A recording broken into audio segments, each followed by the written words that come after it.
याकूब तो कनान देश में रहता था, जहां उसका पिता परदेशी होकर रहा था। और याकूब के वंश का वृतांत यह है कि यूसुफ 17 वर्ष का होकर भाइयों के संग भेड़ बकरियों को चराता था, और वह लड़का अपने पिता की पत्नी बिल्हा और जिल्पा के पुत्रों के संग रहा करता था, और उनकी बुराइयों का समाचार अपने पिता के पास पहुंचाया करता था। और इस्राएल अपने सब पुत्रों से बढ़ के यूसुफ से प्रीति रखता था, क्योंकि वह उसके बुढ़ापे का पुत्र था, और उसने उसके लिए रंग बिरंगा अंगरखा बनवाया। सो जब उसके भाइयों ने देखा कि हमारा पिता हम सब भाइयों से अधिक उसी से प्रीति रखता है, तब वे उससे बैर करने लगे और उसके साथ ठीक तौर से बात भी नहीं करते थे। और यूसुफ ने एक स्वप्न देखा और अपने भाइयों से उसका वर्णन किया, तब वे उससे और भी द्वेष करने लगे। और उसने उनसे कहा, जो स्वप्न मैंने देखा है सो सुनो।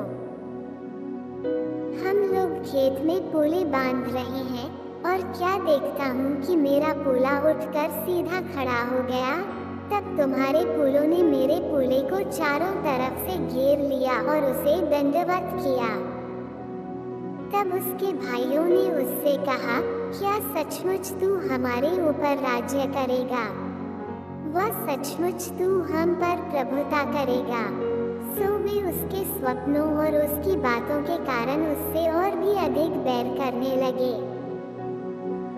फिर उसने एक और स्वप्न देखा और अपने भाइयों से उसका भी यूं वर्णन किया कि सुनो, मैंने एक और स्वप्न देखा है कि सूर्य और चंद्रमा और 11 तारे मुझे दंडवत कर रहे हैं।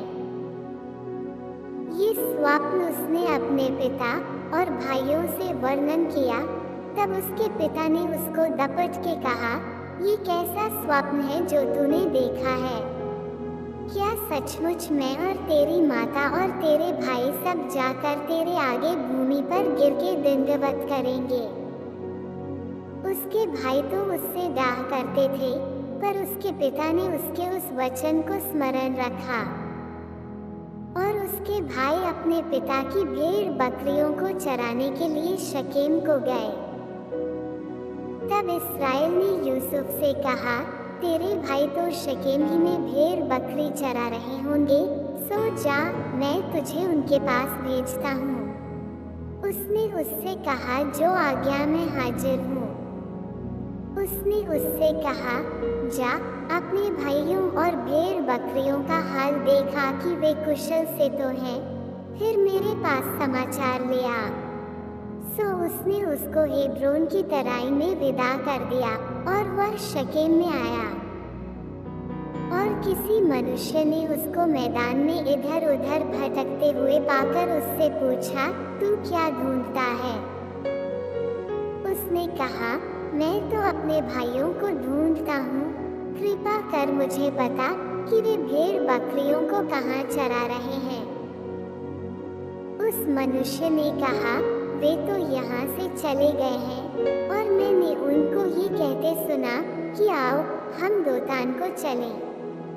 सो यूसुफ अपने भाइयों के पास चला और उन्हें दोतान में पाया।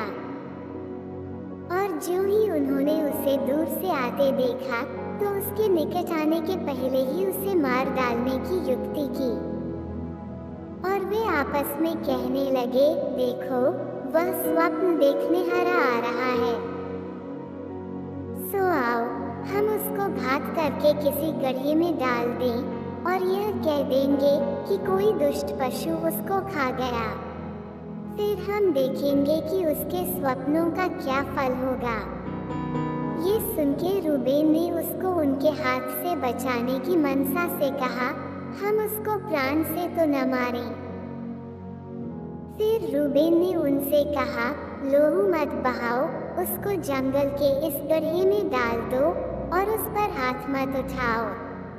वो उसको उनके हाथ से छुड़ाकर पिता के पास फिर पहुंचाना चाहता था।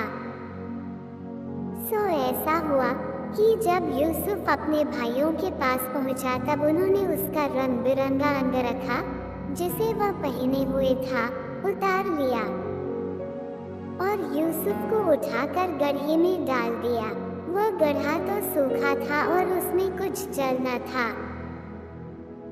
तब वे रोटी खाने को बैठ गए और आंखें उठाकर क्या देखा कि इश्माएलियों का एक दल ऊंटों पर सुगंध द्रव्य, बलसान और गंधरस लादे हुए गिलाद से मिस्र को चला जा रहा है।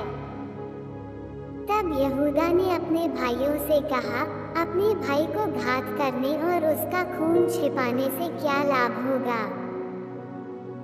आओ हम उसे इश्माएलियों के हाथ बेच डालें और अपना हाथ उस पर न उठाएं, क्योंकि वह हमारा भाई और हमारी हड्डी और मांस है। सो उसके भाइयों ने उसकी बात मान ली। तब मिद्यानी व्यापारी उधर से होकर उनके पास पहुँचे। सो यूसुफ के भाइयों ने उसको उस गड्ढे में से खींच के बाहर निकाला और इश्माएलियों के हाथ चांदी के 20 टुकड़ों में बेच दिया और वे यूसुफ को मिस्र में ले गए। और रूबेन ने गड्ढे पर लौटकर क्या देखा कि यूसुफ गड्ढे में नहीं है। सो उसने अपने वस्त्र फाड़े और अपने भाइयों के पास लौटकर कहने लगा कि लड़का तो नहीं है, अब मैं किधर जाऊं? और तब उन्होंने यूसुफ का अंगरखा लिया और एक बकरे को मार के उसके लोहू में उसे डुबा दिया। और उन्होंने उस रंग बिरंगे अंगरखे को अपने पिता के पास भेजकर कहला दिया कि यह हमको मिला है, सो देखकर पहचान ले कि ये तेरे पुत्र का अंगरखा है कि नहीं। उसने उसको पहचान लिया। सो यूसुफ के भाइयों ने उसको उस गड्ढे में से खींच के बाहर निकाला और तब उन्होंने यूसुफ का अंगरखा लिया और एक बकरे को मार के उसके लोहू में उसे डुबा दिया। और उन्होंने उस रंग बिरंगे अंगरखे को अपने पिता के पास भेजकर कहला दिया कि यह हमको मिला है, सो देखकर पहचान ले कि ये तेरे पुत्र का अंगरखा है कि नहीं। उसने उसको पहचान लिया और कहा, हाँ यह मेरे ही पुत्र का अंगरखा है, किसी दुष्ट पशु ने उसको खा लिया है। संदेह यूसुफ फाड़ डाला गया है। तब याकूब ने अपने वस्त्र फाड़े और कमर में टाट लपेटा और अपने पुत्र के लिए बहुत दिनों तक विलाप करता रहा। और उसके सब बेटे बेटियों ने उसको शांति देने का यत्न किया, पर उसको शांति न मिली और वो यही कहता रहा, मैं तो विलाप करता हुआ अपने पुत्र के पास अधोलोक में उतर जाऊंगा।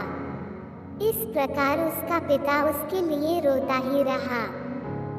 और मिद्यानियों ने यूसुफ को मिस्र में ले जाकर पोतीफर नाम फिरौन के एक हाकिम और जल्लादों के प्रधान के हाथ बेच डाला।